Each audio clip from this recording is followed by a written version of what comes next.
Lord Lawrence, जिसका जो कार्यकाल रहा 1864 से 1869 ईस्वी तक रहा। 1865 ईस्वी में भूटान ने ब्रिटिश साम्राज्य पर आक्रमण किया। अफगानिस्तान के संबंध में इसने हस्तक्षेप की नीति अपनाई, जिसे शानदार निष्क्रियता के नाम से जाना जाता है। इसी के समय में उड़ीसा में सन 1866 ईस्वी में तथा बुंदेलखंड एवं राजपूताना में 1868 से 1869 में भीषण अकाल पड़े। लॉर्ड लॉरेंस के समय इसने हेनरी कैंपबेल के नेतृत्व में एक अकाल आयोग का गठन किया। सन 1865 ईस्वी में इसके द्वारा भारत एवं यूरोप के बीच प्रथम समुद्री टेलीग्राफ सेवा प्रारंभ की गई या शुरुआत की गई 1865 में लॉर्ड लॉरेंस के समय। लॉर्ड मेयो का जो कार्यकाल था वो 1869 से 1872 ईस्वी तक रहा। लॉर्ड मेयो ने अजमेर में 1872 ईस्वी में मेयो कॉलेज की स्थापना की। इसने सन 1872 ईस्वी में एक कृषि विभाग की स्थापना की। एक अफगान ने सन 1872 ईस्वी में चाकू मारकर इसकी हत्या कर दी। कब? 1872 में। भारत में अंग्रेजों के समय में प्रथम जो जनगणना हुई 1872 ईस्वी में हुई, वो लॉर्ड मेयो के कार्यकाल में ही हुआ। यानी भारत में अंग्रेजों के समय प्रथम जो जनगणना हुई 1872 में हुई, लॉर्ड मेयो के कार्यकाल में। लॉर्ड नॉर्थब्रुक, जिसका कार्यकाल 1872 से 1876 ईस्वी तक रहा, इसके समय में बंगाल में भयानक अकाल पड़ा। इसने बड़ौदा के मल्हार राव गायकवाड़ को भ्रष्टाचार के आरोप में पदच्युत कर मद्रास भेज दिया। लॉर्ड नॉर्थब्रुक ने यह घोषणा की कि मेरा उद्देश्य करों को हटाना तथा अनावश्यक वैधानिक कार्रवाई को बंद करना है। लॉर्ड नॉर्थब्रुक ने यह घोषणा की थी। पंजाब के प्रसिद्ध कूका आंदोलन इसी के समय हुआ था, लॉर्ड नॉर्थब्रुक के समय। इसी के समय में स्वेज नहर खुल जाने से भारत एवं ब्रिटेन के बीच व्यापार में जो आई वो वृद्धि आई। लॉर्ड लिटन, जिसका कार्यकाल 1876 से 1880 ईस्वी तक रहा, यह एक प्रसिद्ध उपन्यासकार, निबंध लेखक एवं साहित्यकार था। साहित्याकाश में इसे ओवन मैरिडिथ नाम से भी जाना जाता है। इसके समय में बंबई, मद्रास, हैदराबाद, पंजाब, मध्य भारत आदि में भयानक अकाल पड़ा। लिटन ने रिचर्ड स्टेची की अध्यक्षता में एक अकाल आयोग की स्थापना की। 1 जनवरी 1877 ईस्वी को ब्रिटेन की महारानी विक्टोरिया को कैसर हिंद की उपाधि से सम्मानित करने के लिए दिल्ली दरबार का आयोजन किया गया। 1878 ईस्वी में आर्म्स एक्ट पारित किया गया, जिसके जरिए भारतीयों द्वारा अपने पास हथियार रखने के अधिकार जो है वो छीन लिया गया। मार्च 1878 ईस्वी में लिटन ने भारतीय समाचार पत्र अधिनियम यानी वर्नाकुलर प्रेस एक्ट पारित कर भारतीय समाचार पत्रों पर कठोर प्रतिबंध लगा दिया या कर दिया। विशेषकर राष्ट्रवादी समाचार पत्रों सोम प्रकाश को प्रतिबंधित करने के लिए इस कानून में प्रावधान था कि अगर किसी अखबार में कोई आपत्तिजनक चीज छपती है तो सरकार उसकी प्रिंटिंग प्रेस सहित सारी संपत्ति को जब्त कर सकती है। नोट: पायनियर अखबार ने वर्नाकुलर प्रेस एक्ट 1878 का समर्थन किया था। एक पायनियर अखबार था जो इस वर्नाकुलर प्रेस एक्ट 1878 का समर्थन किया था। यानी वर्नाकुलर प्रेस एक्ट किसके द्वारा लाया गया? लॉर्ड लिट्टन द्वारा लाया गया। इसी के समय सन 1878 ईस्वी को भारतीय शस्त्र अधिनियम पारित हुआ, जिसके तहत शस्त्र रखने एवं व्यापार करने के लिए लाइसेंस को अनिवार्य बना दिया गया। इसने सिविल सेवा परीक्षाओं में प्रवेश की अधिकतम आयु सीमा 19 वर्ष कर दी। लिट्टन ने अलीगढ़ में एक मुस्लिम एंग्लो प्राच्य महाविद्यालय की स्थापना की। मुस्लिम एंग्लो प्राच्य महाविद्यालय। लॉर्ड रिपन का जो कार्यकाल रहा वो 1880 से 1884 ईस्वी तक रहा। लॉर्ड रिपन ने सर्वप्रथम समाचार पत्रों की स्वतंत्रता को बहाल करते हुए सन 1882 ईस्वी में वर्नाकुलर एक्ट को समाप्त कर दिया। यानी वर्नाकुलर प्रेस एक्ट जो था उस 1882 ईस्वी में समाप्त कर दिया। किसने किया? लॉर्ड रिपन ने किया। इसने सिविल सेवा में प्रवेश की जो आयु सीमा है वो 19 वर्ष से बढ़ाकर 21 वर्ष कर दी। इसने स्थानीय स्वशासन की भी शुरुआत की। यानी स्थानीय स्वशासन की शुरुआत किसने की? लॉर्ड रिपन ने की। इसके समय में ही भारत में सन 1881 ईस्वी में सर्वप्रथम नियमित जनगणना कराई गई। तब से लेकर अब तक प्रत्येक 10 वर्ष के अंतराल पर जनगणना की जाती है। यानी 1881 ईस्वी में जो भारत में नियमित जनगणना कराई गई, जो इसी के 10 वर्ष के अंतराल पर हर वर्ष जनगणना करवाई जाती है, 10 वर्ष के अंतराल पर। और भारत की पहली जनगणना जो हुई थी 1872 में हुई थी। किसके कार्यकाल में? लॉर्ड मेयो के कार्यकाल में। रिपन के द्वारा ही सन 1881 ईस्वी में प्रथम कारखाना अधिनियम लाया गया। रिपन के समय में शैक्षिक सुधारों के अंतर्गत विलियम हंटर की अध्यक्षता में एक आयोग का गठन किया गया। इसके समय में यूरोपियों के विरुद्ध भारतीय न्यायाधीशों द्वारा मुकदमे की सुनवाई के लिए इल्बर्ट विधेयक प्रस्तुत किया गया, लेकिन यूरोप वासियों के प्रबल विरोध के कारण इसे वापस लेना पड़ा। अंग्रेजों द्वारा इस विधेयक के विरोध में किए गए विद्रोह को श्वेत विद्रोह के नाम से जाना जाता है।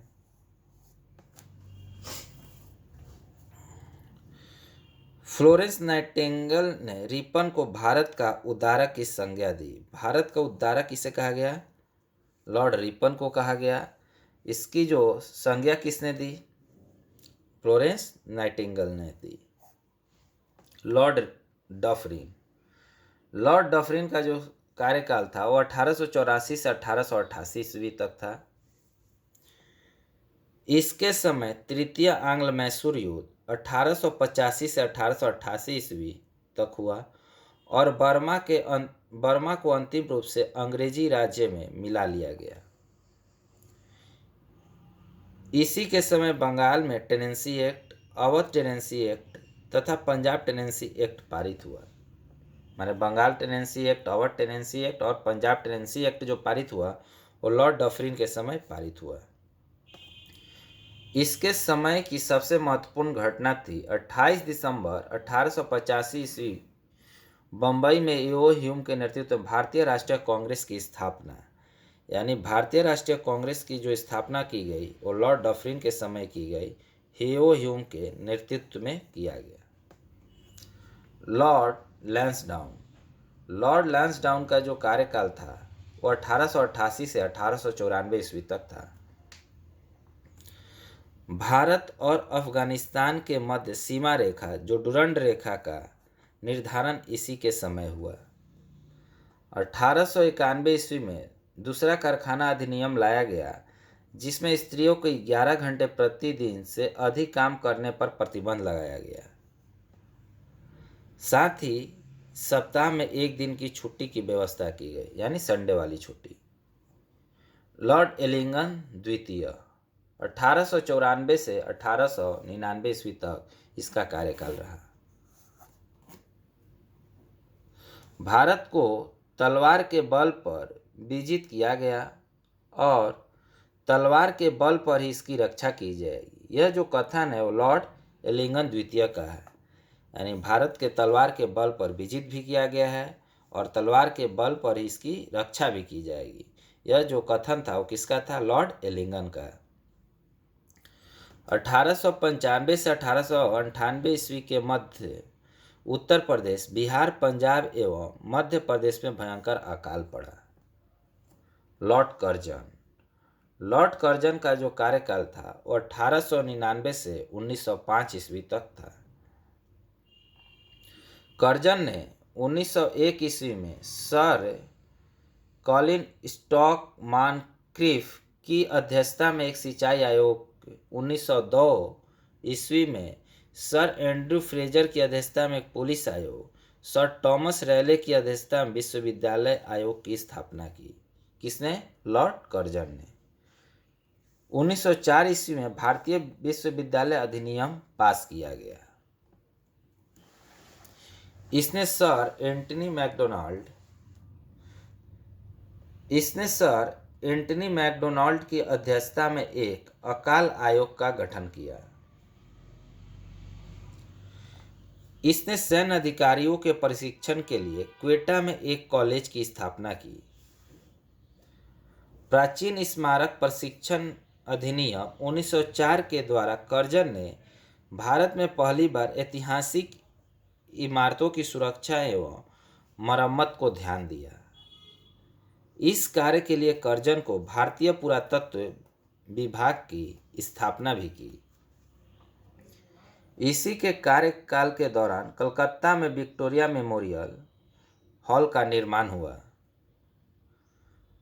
कर्जन के भारत विरोधी कार्यों में सर्वाधिक महत्वपूर्ण कार्य जो था 1905 का बंगाल विभाजन। लॉर्ड मिंटो द्वितीय का जो कार्यकाल था वो 1905 से 1910 ईस्वी तक रहा।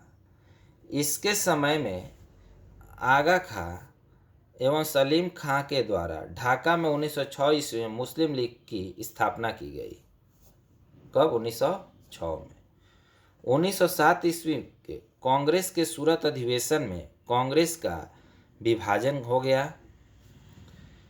इसके शासनकाल में 1907 में आंग्ल एवं रूसी प्रतिनिधि मंडलों के बीच बैठक हुई। कब? 1907 में। मुसलमानों के लिए अलग निर्वाचन व्यवस्था मार्ले मिंटो सुधार अधिनियम 1909 के ईस्वी के द्वारा किया गया। यानी मुसलमानों के लिए अलग निर्वाचन मंडल की जो व्यवस्था की गई वो मार्ले मिंटो सुधार अधिनियम 1909 द्वारा किया गया।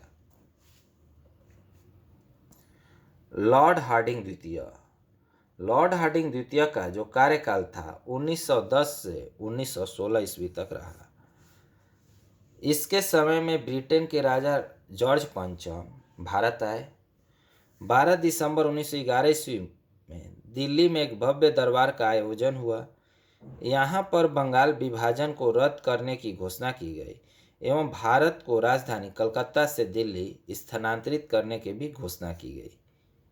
1912 ईस्वी में दिल्ली भारत की राजधानी बना। 23 दिसंबर 1912 ईस्वी को लॉर्ड हार्डिंग पर दिल्ली में बम फेंका गया। इस कांड में भाई बाल मुकुंद को फांसी की सजा दी गई। इसी के समय 28 जुलाई 1914 ईस्वी को प्रथम विश्व युद्ध प्रारंभ हुआ। 28 जुलाई 1914 को प्रथम विश्व युद्ध प्रारंभ हुआ लॉर्ड हार्डिंग द्वितीय के समय। इसी के शासनकाल में फिरोज शाह मेहता ने बॉम्बे क्रॉनिकल एवं गणेश शंकर विद्यार्थी ने प्रताप का प्रकाशन किया। 1916 ईस्वी में लॉर्ड हार्डिंग को बनारस हिंदू विश्वविद्यालय का कुलाधिपति नियुक्त किया गया। लॉर्ड चेम्सफोर्ड का जो कार्यकाल था वो 1916 से 1921 ईस्वी तक रहा।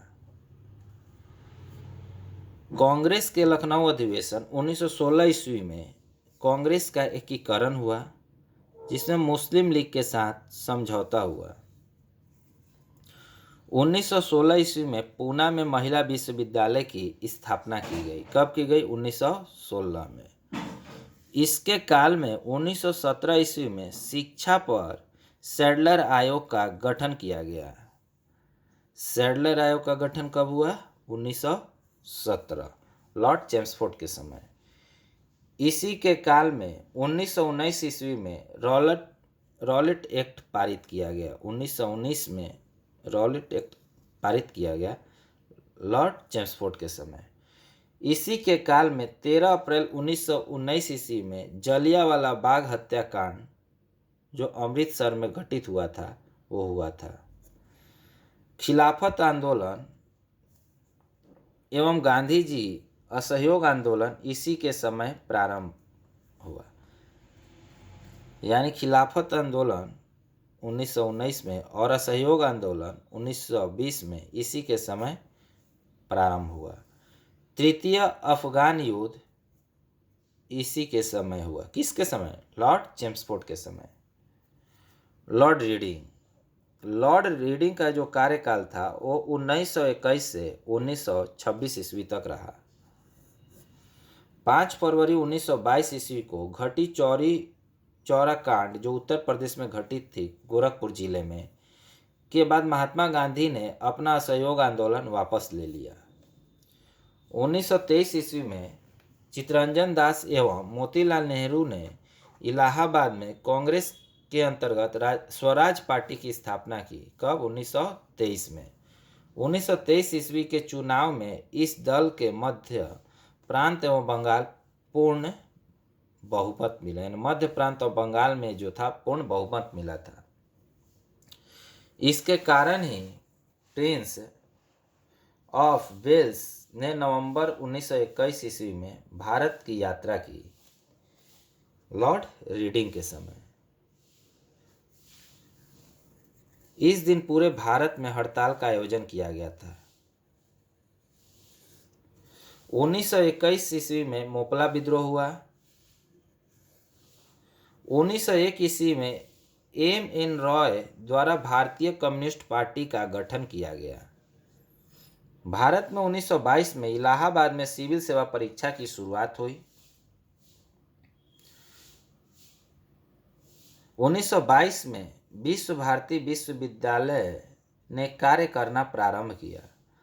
इसी के समय 1925 ईस्वी में प्रसिद्ध आर्य समाजी राष्ट्रवादी नेता स्वामी श्रद्धानंद की हत्या कर दी गई। लॉर्ड इरविन का जो कार्यकाल रहा वो 1926 से 1931 ईस्वी तक रहा। इसके द्वारा किए गए महत्वपूर्ण कार्य इस प्रकार थे। 3 फरवरी 1928 ईस्वी में साइमन कमीशन बम्बई पहुंचा। साइमन कमीशन मुंबई कब पहुंचा? 3 फरवरी 1928 को। लाला लाजपत राय की मृत्यु के बदले में भारतीय चरमपंथियों द्वारा दिल्ली में के असेंबली हॉल में 1929 में बम फेंका गया। इसी के समय लाहौर जेल में जतिन दास ने 13 जुलाई 1929 ईस्वी को भूख हड़ताल शुरू की और भूख हड़ताल के 64वें दिन 13 सितंबर 1929 ईस्वी को इनकी मृत्यु हो गई। भूख हड़ताल का कारण भारतीय एवं अंग्रेजी कैदियों के बीच व्यवहार में किया जाने वाला जो भेदभाव था, इसी के कारण इन्होंने आमरण अनशन रखा था, जिसमें जतिन दास के 64वें दिन मृत्यु हो गई। 1929 ईस्वी में कांग्रेस के लाहौर अधिवेशन में पूर्ण स्वराज्य का लक्ष्य निर्धारित किया गया और 26 जनवरी 1930 ईस्वी को स्वतंत्रता दिवस मनाने की घोषणा की गई। सविनय अवज्ञा आंदोलन के दौरान महात्मा गांधी ने 5 मई 1930 ईस्वी को गिरफ्तार कर लिए गए। 25 जनवरी 1931 ईस्वी को वायसराय इरविन बिना कोई शर्त के रिहा कर दिया गया। 12 नवंबर 1930 ईस्वी में लंदन में प्रथम गोलमेज सम्मेलन हुआ। यानी प्रथम जो गोलमेज सम्मेलन हुआ वो कहाँ हुआ? लंदन में हुआ। कब हुआ? 12 नवंबर 1930 में, जिसमें कांग्रेस ने भाग नहीं लिया था। 4 मार्च 1931 को गांधी इरविन समझौते पर हस्ताक्षर किया गया। 4 मार्च 1931 गांधी इरविन समझौता। साथ ही सविनय अवज्ञा आंदोलन को स्थगित किया गया। लॉर्ड वेलिंगटन का जो कार्यकाल था 1931 से 1936 ईस्वी तक रहा। इसके समय में लंदन में 7 सितंबर से 1 दिसंबर 1931 ईस्वी तक द्वितीय गोलमेज सम्मेलन का आयोजन हुआ। इस सम्मेलन में कांग्रेस ने भी भाग लिया। कांग्रेस का प्रतिनिधित्व महात्मा गांधी ने किया।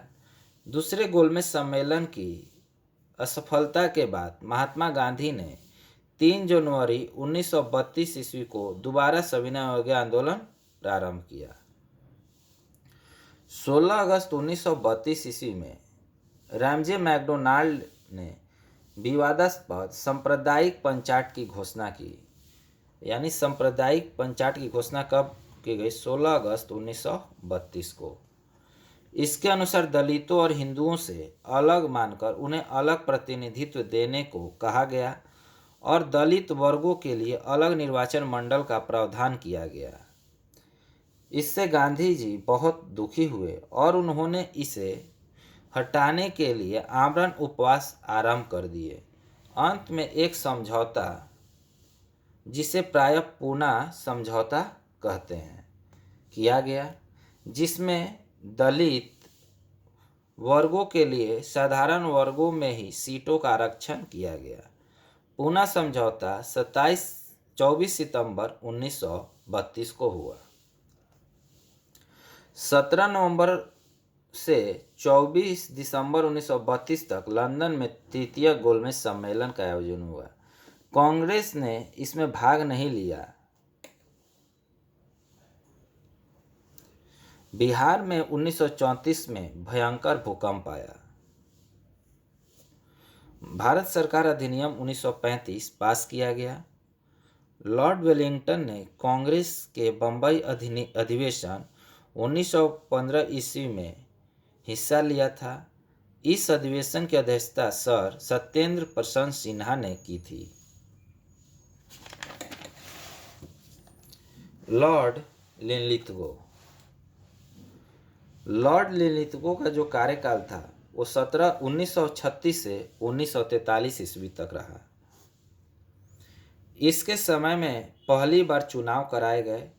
कांग्रेस ने 11 में से 8 प्रांतों बॉम्बे, मद्रास, बिहार, संयुक्त प्रांत, मध्य प्रांत, उड़ीसा, उत्तर पश्चिम सीमांत प्रांत, असम में अपनी सरकार बनाई। प्रथम 6 प्रांतों में कांग्रेस को स्पष्ट बहुमत मिली थी।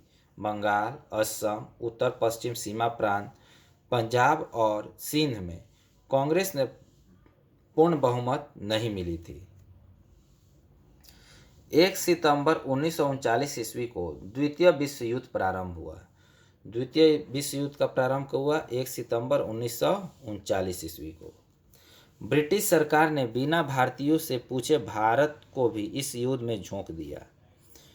कांग्रेस ने इसका विरोध करते हुए नारा दिया, न कोई भाई न कोई पाई, और इसने अपने द्वारा शासित प्रांतों को सभी मंत्रिमंडलों से त्याग पत्र दे दिया गया।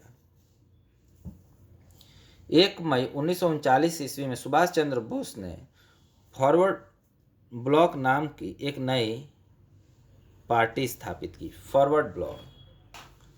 1940 ईस्वी में लीग के लाहौर अधिवेशन में पहली बार पाकिस्तान की मांग की गई। 8 अगस्त 1840 ईस्वी को अगस्त प्रस्ताव अंग्रेजों के द्वारा लाया गया। अगस्त प्रस्ताव कब आया? 8 अगस्त 1940 को। 1942 ईस्वी में क्रिप्स मिशन भारत आया। क्रिप्स मिशन भारत कब आया? 1942 को। 9 अगस्त 1942 ईस्वी को कांग्रेस ने भारत छोड़ो आंदोलन का प्रारंभ किया। 1943 ईस्वी में भयानक अकाल पड़ा। कहाँ पड़ा? बंगाल में। लॉर्ड वेवेल 1944 से 1947 ईस्वी तक इसका कार्यकाल रहा। लॉर्ड वेवेल द्वारा किए गए महत्वपूर्ण कार्य इस प्रकार थे। शिमला समझौता 1945 में इसी के समय हुआ। कैबिनेट मिशन 1946 ईस्वी में भारत आया। इस मिशन के सदस्य थे स्टेफर्ड क्रिप्स, पैथिक लॉरेंस और एबी अलेक्जेंडर। यानी कैबिनेट मिशन के जो सदस्य कौन कौन थे? स्टेफर्ड क्रिप्स, पैथिक लॉरेंस और एबी अलेक्जेंडर। 20 फरवरी 1947 ईस्वी में प्रधानमंत्री लॉर्ड क्लीमेंट एटली, जो लेबर पार्टी से संबंधित थे, ने हाउस ऑफ कॉमन्स में यह घोषणा की कि जून 1948 ईस्वी तक प्रभुसत्ता भारतीयों के हाथों में दे देंगे। लॉर्ड माउंटबेटन का कार्यकाल मार्च 1947 से जून 1948 ईस्वी तक रहा। सत्ता हस्तांतरण के लिए 24 मार्च 1947 ईस्वी को भारत का गवर्नर जनरल लॉर्ड माउंटबेटन को बनाया गया। 3 जून 1947 ईस्वी को माउंटबेटन योजना घोषित। इसमें भारत विभाजन शामिल था। 4 जुलाई 1947 ईस्वी को ब्रिटिश संसद में इटली द्वारा भारतीय स्वतंत्रता विधेयक प्रस्तुत किया गया। इसमें 18 जुलाई को स्वीकृति मिली। विधेयक के अनुसार भारत और पाकिस्तान 2 स्वतंत्र राष्ट्र की घोषणा की गई। 15 अगस्त 1947 को भारत स्वतंत्र हुआ। स्वतंत्र भारत का प्रथम गवर्नर जनरल लॉर्ड माउंटबेटन हुए। नोट: स्वतंत्र भारत के प्रथम एवं अंतिम भारतीय गवर्नर जनरल जो थे वो चक्रवर्ती राजगोपालाचारी हुए। Thank you for watching. अगला वीडियो अंग्रेजी शासन के विरुद्ध महत्वपूर्ण विद्रोह के बारे में पढ़ेंगे। Thank you.